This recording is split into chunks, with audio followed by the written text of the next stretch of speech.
সংযোগ হওয়ার তৌফিক দিয়েছেন এবং আপনাদের এই মহতী অনুষ্ঠানে আমাকে যোগদান করার তৌফিক দান করেছেন। দ্বিতীয় নম্বর, আপনাদেরকে ধন্যবাদ ও মোবারকবাদ জানাই, আপনাদের শুকরিয়া আদায় করি যে আপনারা বাংলাদেশের বহু প্রতীক্ষিত এবং বহু আকাঙ্ক্ষিত আগামী 12ই ফেব্রুয়ারি ত্রয়োদশ জাতীয় সংসদ নির্বাচনকে সামনে রেখে দেশ ও জাতির কথা চিন্তা করে দেশের মায়া, দেশের দরদ নিয়ে আজকে অনুষ্ঠানের আয়োজন করেছেন। এই জন্য আপনাদের শুকরিয়া আদায় করি, আপনাদেরকে ধন্যবাদ মোবারকবাদ জানাই। প্রিয় প্রবাসী ভাই ও বন্ধুগণ, বাংলাদেশে গত 15 বছর দেশের প্রতিটা সেক্টরকে দুর্নীতির আখড়ায় পরিণত করে দেশের সম্পদকে লুণ্ঠন করে দেশটাকে তলাবিহীন ঝুড়িতে পরিণত করার পরে ছাত্র জনতা, সকল রাজনৈতিক দল এবং দেশের সর্বস্তরের মানুষের গণ অভ্যুত্থানের মাধ্যমে ফ্যাসিবাদ বাংলাদেশ থেকে বিদায় হয়েছে। সেই বিদায়ের পরে অন্তর্বর্তীকালীন সরকার দেশ চালাচ্ছেন। তাদের উপরে অর্পিত দায়িত্ব পালনার্থে আগামী 12ই ফেব্রুয়ারি ত্রয়োদশ জাতীয় নির্বাচন অনুষ্ঠিত হতে যাচ্ছে। সেই নির্বাচনে আমার প্রিয় সংগঠন,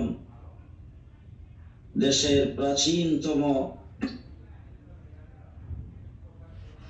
উলামা ইসলাম বাংলাদেশ আমাকে মনোনয়ন দিয়েছেন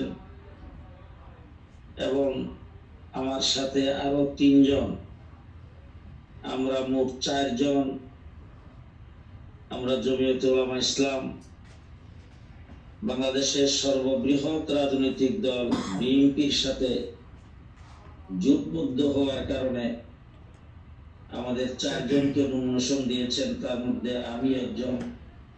আমার আসন ব্রাহ্মণবাড়িয়া 2, সরাইল আশুগঞ্জ এবং বিজয়নগরের চান্দরা উপজেলা ইউনিয়ন। মোট 19টা ইউনিয়ন নিয়ে গঠিত আমার সেই আসনে আমি এখন নির্বাচনে প্রতিদ্বন্দ্বিতা করছি। আমার নির্বাচনের অবস্থা হলো, আপনারা জানেন ব্রাহ্মণবাড়িয়া আলেম ওলামায়ে কেরামের দেশ, দিনদার মুসলমানদের দেশ। বাংলাদেশে যত বাতিল বিরোধী আন্দোলন সংগ্রাম হয়েছে সব কয়টাতে ব্রাহ্মণবাড়িয়া অগ্রণী ভূমিকা পালন করেছেন এবং গত শাপলা চত্বরের আন্দোলন, আল্লাহ রাসূল সাল্লাল্লাহু আলাইহি সাল্লামের ইজ্জতের উপর আক্রমণ হওয়ার বিরুদ্ধে আন্দোলন, ফতোয়া বিরোধী আন্দোলন, তসলিমা নাসরিন বিরোধী আন্দোলন সহ ফ্যাসিবাদ বিরোধী আন্দোলন, মোদি বিরোধী আন্দোলন, ভাস্কর্য বিরোধী আন্দোলন, সবগুলোতে ব্রাহ্মণবাড়িয়াতে অনেক লোক শাহাদত বরণ করেছেন, এখনো অনেকে পঙ্গু হয়ে আছে।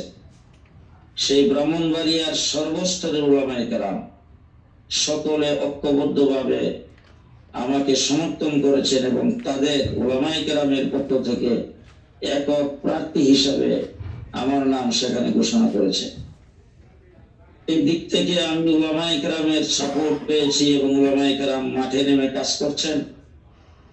সাথে সাথে বিএনপি, আমি যে আসন থেকে নির্বাচন করছি সেখানে সর্ববৃহৎ দল বিএনপি এবং সেটা বিএনপির ঘাঁটি।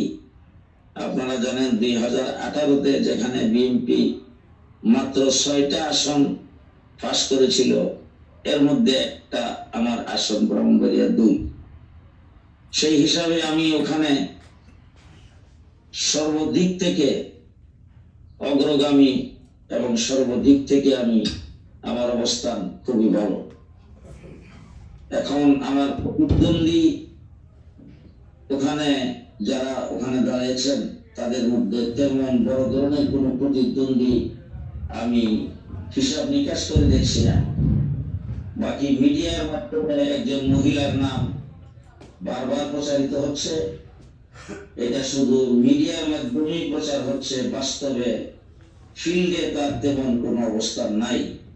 তার কারণ হলো তিনি নিজের দল থেকে বহিষ্কৃত এবং বিএনপিও তার সহযোগী অঙ্গ সংগঠনগুলোর কেউ তার সাথে নাই এবং তাকে সবাই প্রত্যাখ্যান করেছে।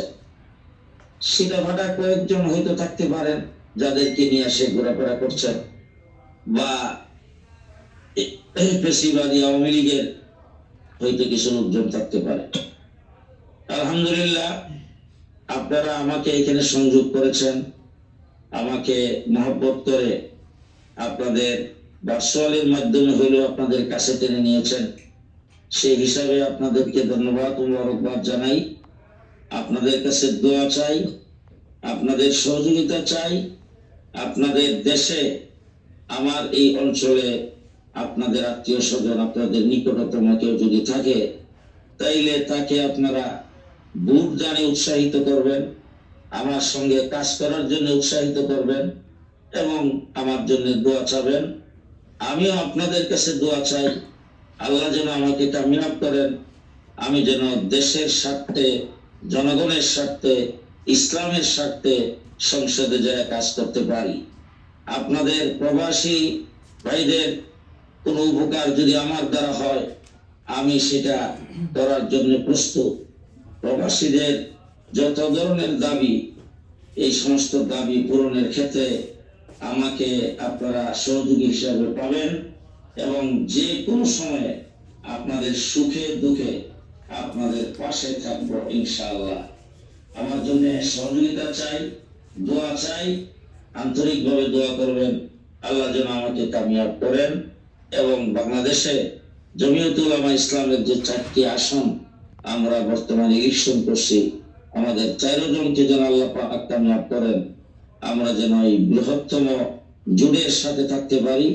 আগামী দিনগুলো যেন দেশ, জাতি এবং ইসলাম, মসজিদ, মাদ্রাসা, খানকা সহ বাংলাদেশের ইসলামিক তাহজিব তামাদ্দুন এবং দ্বীনি লাইনে যত কাজকর্ম চলছে সবগুলো যেন আমরা সঠিকভাবে পরিচালিত করতে পারি। আল্লাহ আমাদেরকে তৌফিক দান করুন। আল্লাহ পাক আপনাদের সুস্বাস্থ্য দান করুন, নেক হায়াত দান করুন, কামাই রুজিতে বরকত দান করুন, আসমানি জমিনি যাবতীয় সমস্ত বালা মুসিবত থেকে আল্লাহ আপনাদেরকে হেফাজতে রাখুন। আসসালামু আলাইকুম ওয়া রাহমাতুল্লাহি ওয়া বারাকাতুহু।